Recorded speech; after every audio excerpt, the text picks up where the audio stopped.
Hi everyone, I'm Kara Suboy, CNET.com. I'm here with Josh Lowenson, staff writer, also at CNET. And Josh, we are talking Apple versus Samsung. The trial is about to start.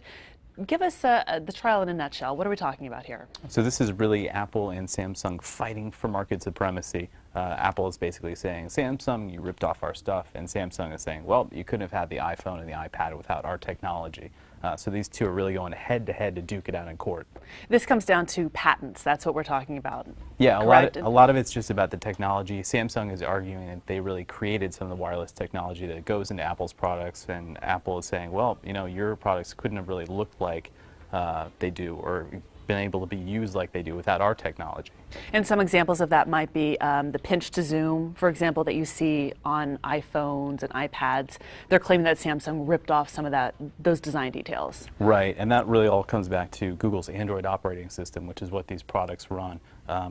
Apple went over after HTC, they went after Motorola. They're going after other companies besides Samsung, but it's really kind of the biggest face-to-face in terms of the phones they're attacking.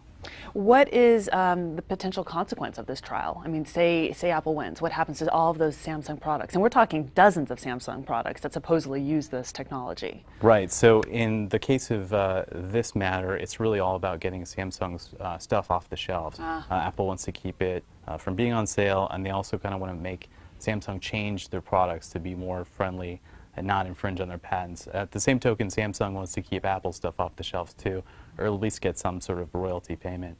What's probably going to happen is that they're going to shake hands and make a side deal and settle and just say, you can use our patents, we can use yours.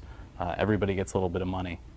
Right, because at some point, I mean, I know some patent experts have said it's really hard to stake your claim on this technology that is really just the evolution of where the technology has been. I mean, is there any ownership to that? It is, but it's also a really deep rabbit hole to go into. I mean, when you start talking about things like interface elements, you go back to these kind of computing concepts of the 70s and 80s, so it can really kind of stretch out. So we don't really know if that's going to happen with this trial yet, but there's a lot of potential.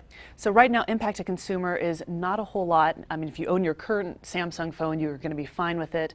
But as far as that next model, you may not see it on store shelves. Yeah, and that's kind of what makes this case interesting, is we don't really know what's going to come out of it in terms of change. You know, if Apple really gets in a position where they can make Samsung change its products, that would be a big win for them. But it also would change the course of devices to come.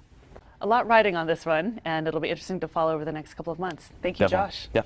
Josh Lowenson, staff writer for CNET.com. I'm Kara Suboy. Thanks for watching.